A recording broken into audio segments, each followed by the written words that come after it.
Mkuu wa Kanisa la Kiinjili la Kilutheri Tanzania KKKT Askofu Dr. Alex Malasusa amesema kanisa linatambua na kuthamini mchango unaotolewa na serikali katika kuendeleza kuunga mkono huduma za afya. Waziri Mkuu Daktari Mwigulu Lameck Nchemba amemwagiza kamanda wa TAKUKURU katika mkoa wa Rukwa Mzalendo Wegere kufanya uchunguzi wa haraka kuhusu manunuzi ya vifaa vilivyotumika katika ujenzi.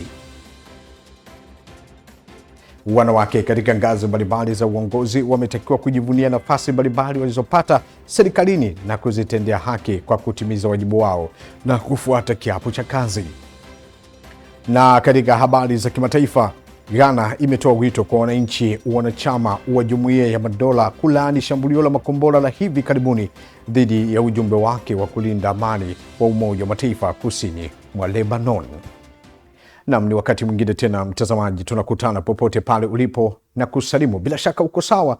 Karibu sana katika Upendo TV Habari. Mimi ni Francisco Nongoro, hapa na kusomea habari za kitaifa lakini pia kutoka mataifa mbalimbali. Utabiri wa hali ya hewa huu ni kutoka Mamlaka ya Hali ya Hewa nchini Tanzania, TMA, na kukumbusha pia tunapatikana mubashara hivi sasa kwenye YouTube channel yetu ya Upendo Media, lakini pia huko kote mimi napatikana kama Francisco Nongoro. Tuanzie basi habari zetu za kitaifa tukianzia mkoani Kilimanjaro. Mkuu wa Kanisa la Kiinjili la Kilutheri Tanzania KKKT Askofu Dr. Alex Malasusa amesema kanisa linatambua na kuthamini mchango unaotolewa na serikali katika kuendelea kuunga mkono hospitali ya rufaa ya kanda ya kaskazini ya KSMC katika kutoa huduma za afya kwa Watanzania. Mwandishi wetu Rehema Abraham huyu hapa na undani wa taarifa kamili. Dr. Malasusa amesema hayo wakati alipokuwa akiongoza ibada ya maadhimisho ya miaka 55 ya hospitali ya KSMC yaliyofanyika katika viwanja vya hospitali hiyo iliyopo wilaya ya Moshi mkoani Kilimanjaro. Amesema kuwa ushirikiano uliopo kati ya taasisi hiyo na serikali umewezesha hospitali hiyo kutoa huduma za kibingwa na ubingwa bobezi kwa wananchi wa kanda kaskazini pamoja na maeneo mengine ya nchi na hata wagonjwa kutoka nje ya mipaka ya Tanzania. Kwa niaba ya kanisa na bodi ya hospitali, naomba serikali iendelee kutenga fedha za ununuzi wa vifaa vya tiba vya kisasa vitakavyosaidia kutoa huduma bora za magonjwa ya moyo ili kuhakikisha mradi huu unakamilika kwa mafanikio na kupanua upatikanaji wa huduma kwa wagonjwa wengi zaidi. Tunashukuru kwamba tumekuwa na uzoefu mkubwa wa mashirikiano mazuri kati ya serikali na hospitali hii ya KSMC. Awali akihubiri katika ibada hiyo, askofu wa Kanisa la Kiinjili la Kilutheri Tanzania KKKT Dayosisi ya Pare Charles Mjema amesema lengo la hospitali hiyo kuwepo ni kuhakikisha mioyo ya watu inatulizwa na kusema wahudumu hawapaswi kutegemea uwezo wa kibinadamu pekee katika kutibu, bali wanapaswa kumtanguliza Mungu. Ni kujenga imani yao ili yale makusudi yaliyolengwa yatokee. Nimesema inawezekana hamjui kwamba nyinyi ni zaidi ya wachungaji. Ni zaidi ya wachungaji kwa sababu sisi tunashughulika na watu kiimani, nyinyi mnashughulika nao katika miili yao. Unaposhughulika na mtu katika mwili wake, anapoweka imani juu yako, wewe unatakiwa uweke imani yako kwa Mungu ili Mungu akuwezeshe kutenda na kufanya kwa kadri ya mapenzi yake na lile lililokusudiwa litokee. Akiwa mgeni rasmi katika maadhimisho hayo kwa niaba ya Waziri wa Afya Mohamed Mchengerwa, Naibu Waziri wa Afya Florence Samizi ametaka hospitali hiyo kuwekeza nguvu kubwa katika kuzuia magonjwa yale yanayoweza kuzuilika. Na muda mwafaka sasa kuweka nguvu zaidi katika utafiti. Kwa sababu baba askofu, huwa tunakaa tunajiuliza tutaendelea kupanua hospitali mpaka lini? Ina maana sasa ni muda mwafaka kuongeza nguvu katika kuzuia magonjwa yale yanayoweza kuzuilika. Na hapa niwapongeze kwa kusherehekea sherehe hizi kwa kuweka kambi ya kupima watu bure. Na pia mmefanya screening ya magonjwa. Hii ni njia pekee ambayo itawasaidia create awareness kwa wananchi wetu kwamba hali hii ya kujipima kabla hujaumwa ni hali ya muhimu sana. Akimwakilisha mkuu wa mkoa wa Kilimanjaro Nurdin Babu, mkuu wa wilaya ya Moshi Godfrey Mzava amesema taasisi hiyo imefanya mapinduzi makubwa katika tiba, mafunzo, ushauri na utafiti, na kusema serikali ya mkoa itaendelea kusimama pamoja na kazi wanazoendelea kuzifanya, huku mkurugenzi wa hospitali ya rufaa ya KSMC Profesa Gilead Masenga akisema katika kuadhimisha miaka 55 wameweza kutoa huduma ya upimaji kwa wananchi ambapo waliweza kupima zaidi ya watu 770. Serikali ya mkoa wetu wa Kilimanjaro itaendelea kusimama pamoja na KSMC, itaendelea kusimama pamoja na Kanisa la Kiinjili la Kilutheri Tanzania kwa kazi nzuri ambayo wameendelea kuifanya, si tu katika sekta ya afya, lakini pia katika sekta nyingine za maendeleo ya kijamii, ikiwa ni pamoja na sekta ya elimu. Kote huko wameendelea kufanya, ikiwa ni pamoja pia na ustawi kwa jamii yetu. Mheshimiwa mgeni rasmi, katika kuadhimisha miaka 55 ya huduma hapa KSMC, tuliandaa zoezi la upimaji afya bure kwa siku 4 kuanzia tarehe 3 hadi 6 mwezi huu, na katika upimaji huo tulipima zaidi ya watu 770 ambao walifanyiwa vipimo mbalimbali. Ibada hiyo ilienda sambamba na uwekaji wa jiwe la msingi pamoja na kuweka wakfu jengo la kitengo cha moyo katika hospitali hiyo, jengo litakalogharimu kiasi cha shilingi bilioni 25 mpaka kukamilika. Kutoka hapa wilaya ya Moshi mkoani Kilimanjaro, mimi ni Rehema Abraham, Upendo TV. Asante sana Rehema Abraham kwa taarifa hiyo. Na sasa tuelekee katika mkoa wa Rukwa. Waziri Mkuu Daktari Mwigulu Lameck Nchemba amemwagiza kamanda wa TAKUKURU katika mkoa huo Mzalendo Wengele kufanya uchunguzi wa haraka kuhusu manunuzi ya vifaa vilivyotumika katika ujenzi wa majengo ya shule ya sekondari ya amali ya mkoa wa Rukwa baada ya kubainika baadhi ya majengo kuwa na nyufa na kuwepo kwa tuhuma za baadhi ya vifaa kununuliwa kwa bei kubwa kuliko soko. Waziri Mkuu ametoa kauli hiyo leo wakati akizungumza na wananchi katika mkutano wa hadhara uliofanyika kata ya Namanyere wilayani Nkasi, akiwa katika ziara ya kikazi katika mkoa wa Rukwa yenye lengo la kukagua utekelezaji wa miradi ya maendeleo. Injinia, tuambie kwa nini majengo rangi haijakauka yenyewe ameshaanza kupasuka? Kwa Chala sekondari kuna baadhi ya madarasa yana nyufa, hasa sehemu za uwazi, kwa maana ya madirisha. Hiyo huwa inatokea kwa sehemu za uwazi kwa majengo. Ukishajenga baada ya muda inatokea settlement, kwa maana majengo yana settle. Inatokea nini? Settlement. Ukisikia kwenye maelezo tu kikawekwa Kiingereza, ujue hapo ndo unataka kuibiwa hapo. Settlement. Kamanda wa TAKUKURU, nenda kachunguze kwenye haya majengo yote haya niliyosema, na nenda kachunguze hivi vifaa vinatoka wapi, nenda kalinganishe na bei zingine za maduka mengine. Nenda kafuatilia haya yote, niipate taarifa nitakapokuwa namaliza mkoa wa Katavi ili niweze kufanya uamuzi. Daktari Mwigulu pia amekemea watumishi wa umma ambao wanafanya kazi kwa ulegevu na wale wenye tabia za wizi, na kusisitiza kuwa serikali haitovumilia masuala ya wizi kwa sababu yanarudisha nyuma maendeleo, na kuwasisitiza watumishi wa umma kufanya kazi kwa weledi na kujiepusha na vitendo vya udokozi. Wale ambao wanadhani ni maelekezo ya ziara wasome alama za nyakati. Hatutavumilia uvivu, uzembe, wizi, udokozi.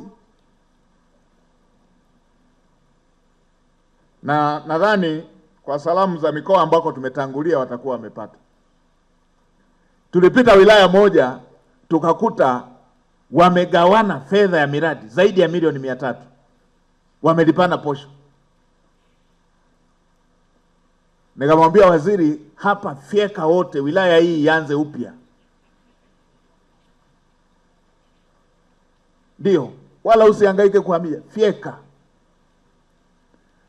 Nikapita wengine mkoa moja, waliposikia ziara fedha ambazo walishalipana wakaanza kurudisha. Nikasema hata wakirudisha wakamatwe, wafikishwe kwenye mkono wa sheria.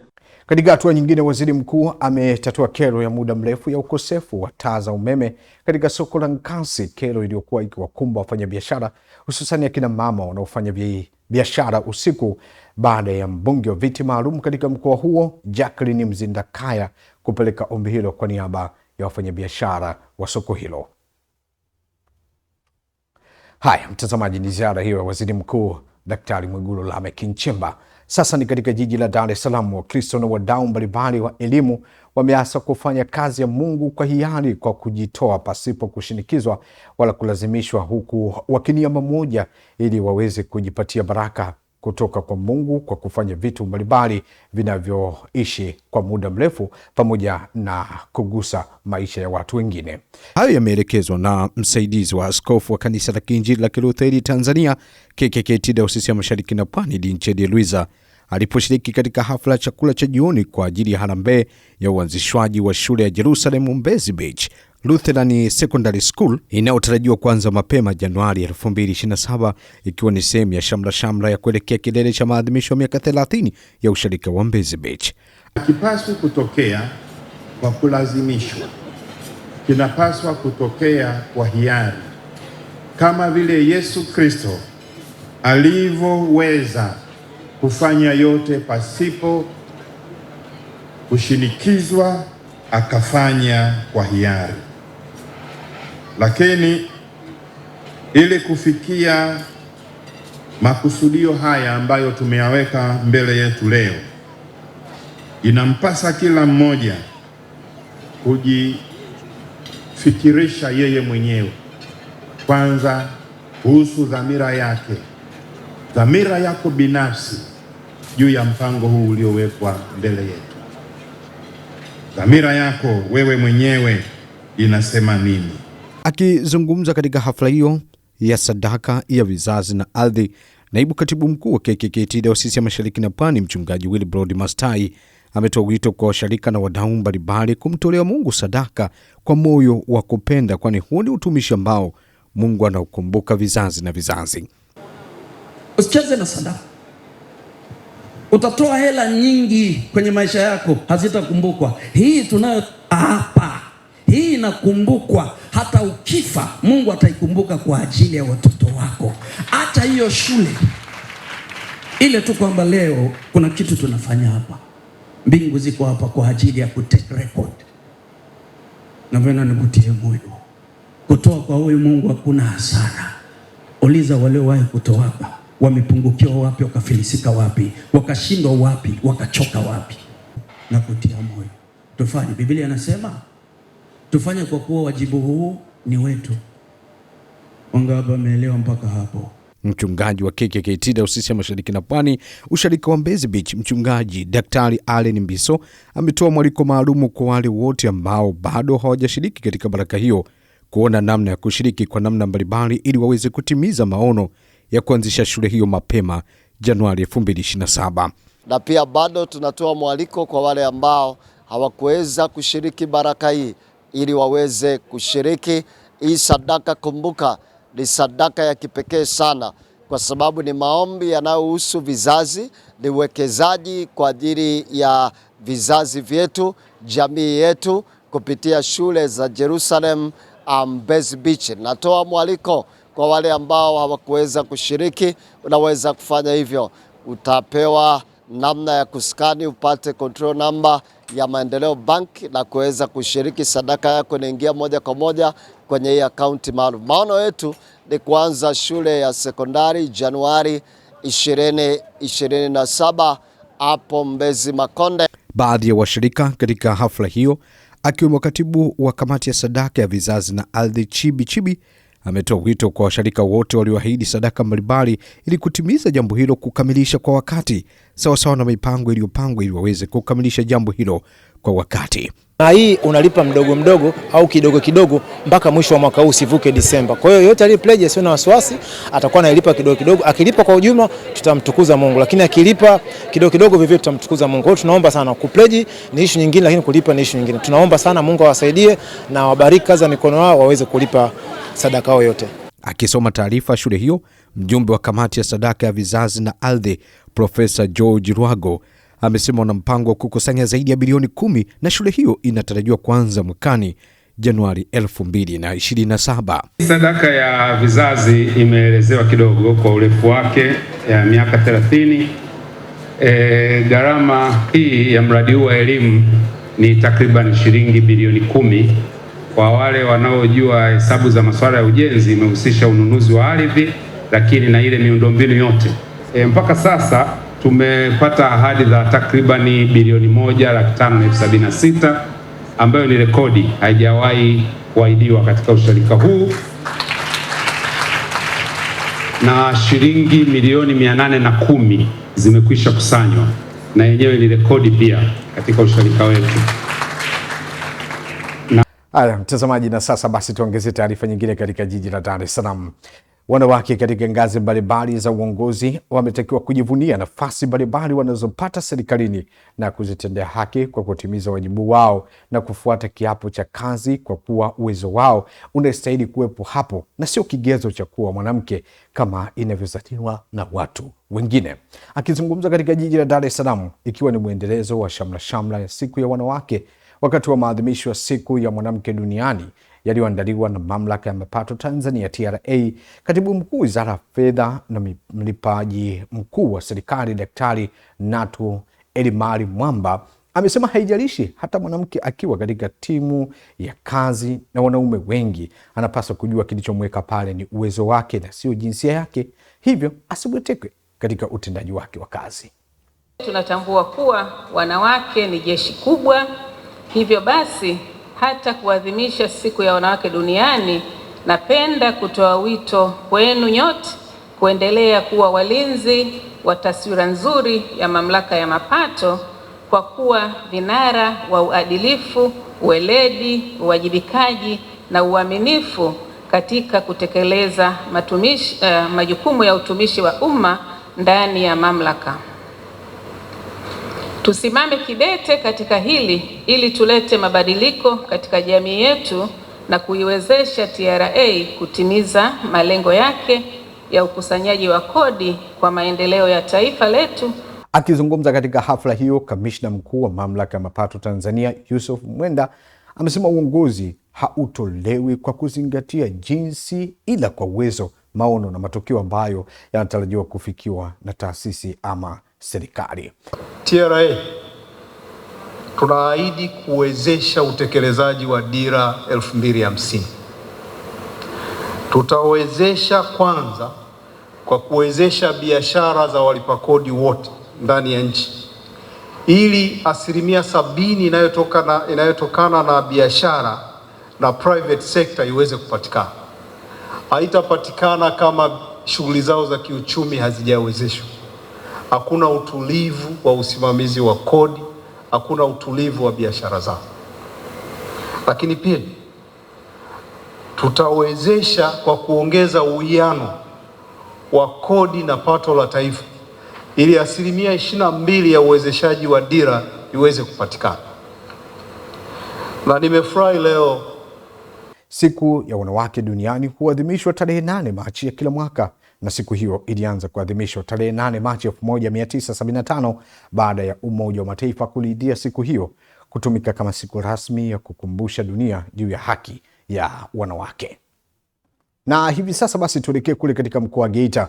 Taasisi ya kuzuia na kupambana na rushwa TAKUKURU katika mkoa huo imewafikisha mahakamani wabunge wawili kutoka majimbo ya Chato pamoja na madiwani 4 kwa tuhuma za kujihusisha na vitendo vya rushwa katika mchakato wa uchaguzi wa mwenyekiti wa halmashauri ya wilaya ya Chato ndani ya Chama cha Mapinduzi CCM. Kutoka kule mkoani Geita, huyu hapa ni Tausi Salum anatupa undani wa taarifa hiyo. Akizungumza na waandishi wa habari ofisini kwake, mkuu wa TAKUKURU mkoani Geita James Ruge amesema kati ya tarehe 28 mwezi wa 11 2025 na tarehe 30 mwezi wa 11 2025 taasisi hiyo ilipokea taarifa za uwepo wa vitendo vilivyoshukiwa kuwa ni vya rushwa. Kati ya tarehe 28 mwezi wa 11 2025 na tarehe 30 mwezi wa 11 2025 TAKUKURU mkoa wa Geita ilipokea taarifa za uwepo wa vitendo vya rushwa vilivyoshukiwa kuwa ni vya rushwa vilivyofanywa na Mheshimiwa Corneli Lucas Magembe, mbunge wa jimbo la Chato Kaskazini, kwa kushirikiana na Mheshimiwa Frank Leonard Francis aliyekuwa diwani mteule wa kata ya Mganza. Uchunguzi ulithibitisha kuwa viongozi hawa waliwakusanya madiwani wateule 20 wa halmashauri ya wilaya ya Chato katika hoteli ya Lake Zone iliyopo jijini Mwanza na baadaye Serengeti Palace Hotel iliyoko mji mdogo wa Katoro Geita, kwa lengo la kuwashawishi kwa hongo ya fedha, chakula na malazi madiwani hao ili kupiga kura za upendeleo kwa mgombea waliyemtaka katika nafasi ya mwenyekiti wa halmashauri ya wilaya ya Chato. Aidha, mkuu wa TAKUKURU James Ruge ameongeza kuwa kufuatia matukio hayo, ofisi ilianzisha uchunguzi na kubaini uwepo wa vitendo vya rushwa katika mchakato wa uchaguzi huo wa mwenyekiti wa halmashauri ya wilaya ya Chato ndani ya Chama cha Mapinduzi CCM na kulazimika kuchukua hatua za kisheria dhidi ya waliobainika. Katika taarifa nyingine, ilidaiwa kwamba Mheshimiwa Pasco Lucas Rutandula, mbunge wa jimbo la Chato Kusini,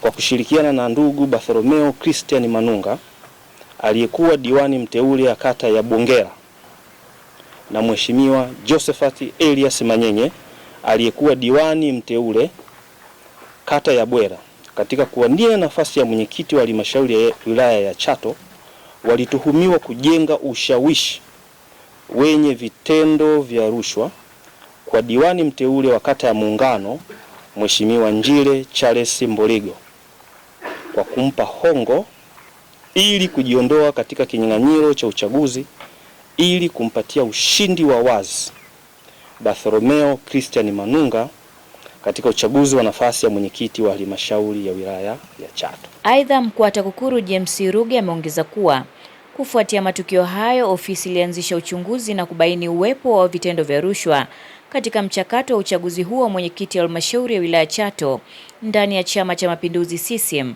na kulazimika kuchukua hatua za kisheria dhidi ya waliobainika. Kufuatia matukio hayo, ofisi ilianzisha uchunguzi na kubaini uwepo wa vitendo vya rushwa katika mchakato wa uchaguzi huo wa mwenyekiti wa halmashauri ya wilaya ya Chato ndani ya Chama cha Mapinduzi na kulazimika kuchukua hatua za kisheria dhidi ya wote waliobainika kwa mujibu wa sheria ya kuzuia na kupambana na rushwa sura ya 329 marejeo ya mwaka 2023 kama yalivyofanywa marekebisho na sheria namba 11 ya 2024, ambapo watuhumiwa wote tajwa hapo juu wamefikishwa mahakamani leo tarehe 9 mwezi wa 3 2026.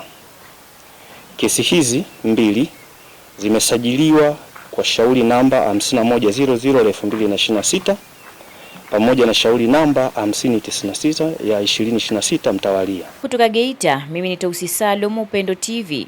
Asante sana Tausi kwa taarifa hiyo, na sasa ni katika jiji la Dodoma. Katika kuhakikisha Wakristo wanaishi maisha bora na ya kumtumikia Mungu, wametakiwa kufanya kazi kwa bidii na weledi ili waweze kujikwamua kiuchumi, jambo ambalo litasaidia kanisa na taifa kusonga mbele na kupunguza wimbi la umasikini. Akizungumza mara baada ya kuhitimishwa kwa semina siku 8, mchungaji kiongozi wa kanisa la Moravian ushirika wa Iringa Road Dodoma, Daniel Masine, amesema Wakristo wanapofanya kazi kwa bidii wataweza kupata kipato na kumtolea Mungu fungu la 10, na semina hiyo inaenda kuwafanya watu kufanya kazi kwa bidii bila kuchoka kutokana na mbinu walizofundishwa. Bwana Yesu asifiwe. Sasa nini cha kufanya? Tumeona kwamba tuna semina hizi ambazo zitawajengea uwezo kila mmoja anayesikiliza. Na tunaye mtumishi kutoka Arusha hapa, umeona anavyofundisha kwa habari ya uchumi, habari ya kujitegemea, ili kwamba mtu mmoja awe na uchumi mzuri.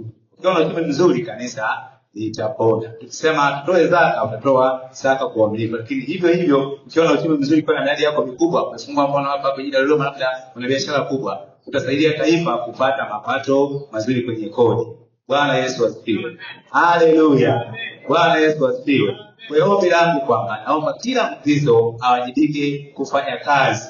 Fanya kazi, usichoke. fanya kazi, lakini pia jiwekee akiba, lakini pia uwe na miradi yako wewe mwenyewe binafsi. Fanya kazi kwa mikono yako ili Bwana apate kukubariki. Usikae kizembe. Simama vyema Mkristo, simama vyema mtu wa Mungu. Na Injili inasema ya kwamba katika Isaya 11 malango yako yatakuwa wazi daima. Malango yako yako wazi. Mungu ameachilia baraka, ameachilia neema. Tunapata mvua, watu wa Dodoma, mshangilie Bwana. Nadhani kila mmoja ana shamba, hata kama una shamba, tunabidisha kuweka akili bado ununue chakula. Kweli waombe sana Watanzania wenzangu, fanyeni kazi kwa bidii. Kila mmoja, hata vijana, fanyeni kazi kwa bidii. Usimtegemee mtu. Na sisi hapa hata kama umeona nimetika hapa, nataka kwamba kanisa lisonge mbele zaidi. Ndio maana tumekuwa na mradi wa hostel pale, tumekuwa na mradi wa fremu, ili kwamba kanisa hili lisiwe nini, siwe tegemezi likisimamia yenyewe. Kwa hata wewe pia uwe mfano bora katika jamii. Kwa kusema haya, Bwana akubariki kivyo katika maneno haya, ni katika jina la Yesu sema amen. Kwa upande wake mwalimu wa semina hiyo Tuntufye Mwakembe amesema semina imeandaliwa na kanisa kwa lengo la kuwasaidia Wakristo kujiinua kiuchumi na kujitambua, ambapo wamefundishwa mambo mbalimbali ikiwemo milango ambayo Mungu amewapa watu na jinsi ya kutumia milango hiyo kufanikiwa. Ni lengo kubwa la semina hii lilikuwa ni kujifunza kwa habari ya uchumi, na tulikuwa tumejikita kuangalia katika milango ambayo Mungu amewapa watu ili iweze kuwafanikisha, lakini hiyo milango iweze kuwa sababu ya kusudi la Mungu kuweza kutimia kwenye maisha ya watu, kwa sababu Mungu amleta mtu duniani ambaye hajamkusudia. Mungu anapotuleta duniani ana milango ambayo amekusudia ataitumia ili kuweza kukusaidia kufanikiwa unapokuwa duniani. Nao wanufaika wa semina hiyo akiwemo Rehema Mwakimage na Mugabe Mwangoka wanaeleza namna semina hiyo ilivyowafungua, hasa namna ya kutumia milango ya mafanikio. Mungu ametusaidia na kutufundisha kwa milango yetu tuliombea. Sisi Wakristo tuna milango mingi, lakini wengi wetu tunajua mlango mmoja. Si mlango mmoja tu, unaweza kuwa na milango mingi. Mlango mmoja ni kwamba labda unategemea mshahara, lakini Mwakembe ametufundisha kwamba unaweza kuwa na milango mingi, na hiyo milango mingi uiombee. Na katika kuiombea, tuombe tujue milango yetu iko namna gani. Kwa hizi siku 8 nimehudhuria semina hii na ni mambo mengi ambayo nimejifunza, lakini jambo ambalo nimejifunza kutoka kwa mwalimu Mwakembe ni umuhimu wa vijana kujituma, lakini pia umuhimu wa vijana kufahamu kwamba kuna malango mengi ambayo yanastahili kuwa wazi usiku na mchana. Lakini jambo lingine ambalo nimejifunza ni umuhimu wa vijana kuwa na njia nyingi za kupatia uchumi. Usitegemee mlango mmoja. Unakuta vijana wanategemea ajira, lakini ni vizuri kama kijana ukawa na ajira, lakini pia ukawa na biashara, ukawa na shamba, ukawa na shughuli zingine ambazo zinakupatia kipato. Kanisa la Moravian ushirika wa Iringa Road Dodoma unaendelea na utoaji wa semina za mara kwa mara za kuwajengea uwezo wa kujikwamua kiuchumi wa Kristo wao kwa maslahi mapana ya kanisa, taifa na vizazi vijavyo. Haya, mtazamaji, sasa basi ni nyanda za juu kusini katika jiji la Mbeya. Waziri wa Kilimo Daniel Chongolo amewasihi wanawake na vijana wa mkoa wa Mbeya kuendelea kujikita katika shughuli za kilimo, akisema dhamira ya serikali ni kufanya mkoa huo kwa kinara wa uzalishaji wa mazao ya kilimo hapa nchini. Emmanuel Lulandala huyu hapa kutokea Mbeya na taarifa kamili.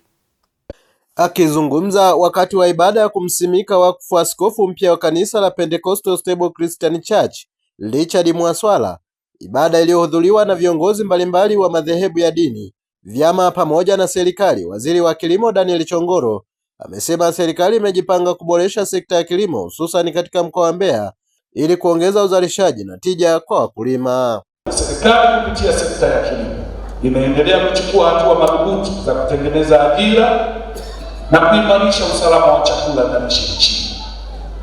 Kwa mfano, kupitia sekta ya kilimo ambayo mimi naisimamia, Tumekubaliana na wenzangu kuchukua hatua mbalimbali za kuimarisha mazingira ya ajira, ikiwemo kuendeleza programu mbalimbali ikiwemo ya kujenga kesho iliyo bora kwa vijana wetu.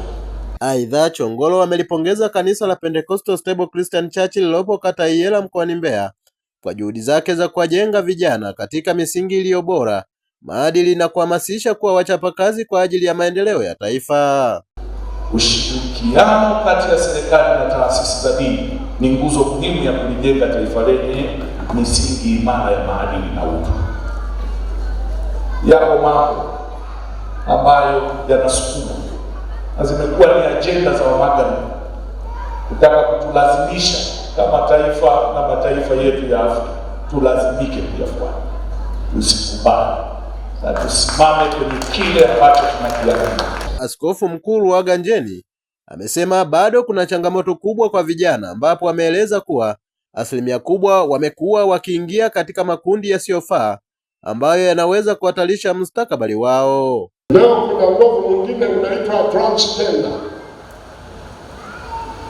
Mtu anachoka kwa mwanaume, anaamua kwa mwanamke, au mwanamke kwa mwanaume. Na tunaanza kuwa nao makanisani kama yalikuwako Ulaya na Marekani na wapi. Afrika sasa ni mengi na yamejaa. Tunahitaji kuyapiga vita na kutunza utakatifu wa Mungu.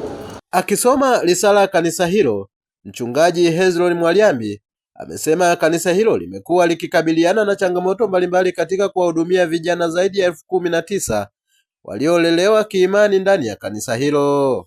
Kukosekana kwa ukumbi mkubwa wa maktaba ya watoto kwa ajili ya kujisomea, hivyo tunalazimisha kutumia zaidi mfumo wa kuazimisha vitabu. Hivyo mgeni rasmi, pamoja na serikali yetu, tunakuomba utusaidie kutafuta wadau ili tuweze kujenga ukumbi utakaotosheleza watoto kujisomea, kwani eneo tulilonalo tunalo eneo linapata hekari 10. Naye askofu aliyemaliza muda wake Jumanne Mwambenja amemshauri askofu mpya kuendelea kuhamasisha vijana kudumisha imani, huku akisema maadili ya kiroho ndiyo msingi wa kujenga taifa imara la kesho. Nao ujasiri kabisa kukukabidhi kazi hii Richard Mwaswala. Mungu wa mbinguni akubariki. Mimi nimefanya kazi hii mpaka ilipofika mahali hapa. Ni kazi ambayo inaendelea kukua, ni kazi ambayo inaendelea kufanya majukumu yaliyo mazuri, na kwa hivyo unapoipokea, ombi langu ni kwamba ukaisogeze kutoka mahali hapa ili utukufu wa mwisho wa taasisi hii ukamletee heshima kubwa Mungu wetu wa mbinguni. Kwa upande wake, askofu aliyesimikwa wakfu Richard Mwaswala amesema atahakikisha. Asante Emmanuel Lulandala kutokea huko Mbeya na taarifa hiyo kuhusu masuala ya kilimo. Na sasa ni katika jiji la Arusha. Jamii imetakiwa kuishi kwa mshikamano, kusamehe na kuachilia maumivu ya zamani ili kujenga familia na jamii zenye amani, mshikamano na furaha pamoja kwa ustawi ulio bora. Mwandishi wetu kutokea mkoani Arusha, huyu hapa na taarifa kamili. Wito huo umetolewa na mchungaji kiongozi wa kanisa la Kiinjili la Kilutheri Tanzania KKKT Dayosisi ya Kaskazini Kati, usharika wa Moshono, Daniel Molel, wakati akizungumza katika ibada maalum ya maombi ya wanawake iliyofanyika katika usharika huo jijini Arusha, akisisitiza kuwa kujenga moyo wa kusamehe ni msingi muhimu wa kudumisha mahusiano mema na kuleta utulivu katika jamii. Lakini hata ujumbe tuliopata leo ni ujumbe wa sharika kutua mizigo kwa Bwana Yesu, ambaye ndiye anatoa wito kwamba kila kwenye mzigo ampelekee mzigo ili apate kumweka huru.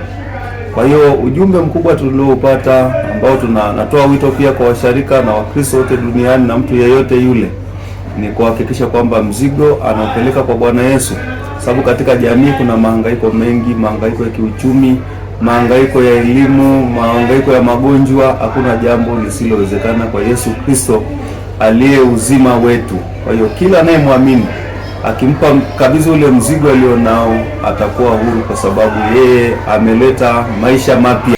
Akizungumza katika ibada hiyo, mwalimu wa neno la Mungu Jessie Mushi wa jijini Arusha amewahimiza wanawake kuacha kuishi wakiwa wamebeba mizigo na maumivu ya zamani, akieleza kuwa msamaha na kuachilia yaliyopita ni msingi wa kupata faraja na kuanza upya maisha kwa matumaini mapya. Rudi nyumbani, ndoa ikawe nzuri. Una mgomo baridi, mke wa ndoa, una mgomo baridi mume wa ndoa. Peleka huo mzigo madhabahuni. Kutokutunzana, kutokuheshimiana, kutokupendana, kutokupeana haki, peleka mbele za Bwana. Una tabia ya kusengenya watu kama na watumishi wa Bwana, kusema vibaya, kuombea mabaya, peleka mbele za Bwana. Yuko mizigo ya magonjwa mbalimbali, yuko mizigo ya hofu, ya vifo, peleka mbele za Bwana. Upande wake, mwenyekiti wa idara ya wanawake usharika wa Moshono Joyce Swai amesema idara hiyo imelenga kuwaimarisha wanawake kiroho, kijamii na kimaadili ili waweze kuwa nguzo imara katika familia na jamii. Idara ya wanawake imeazimia kufanya yafuatayo: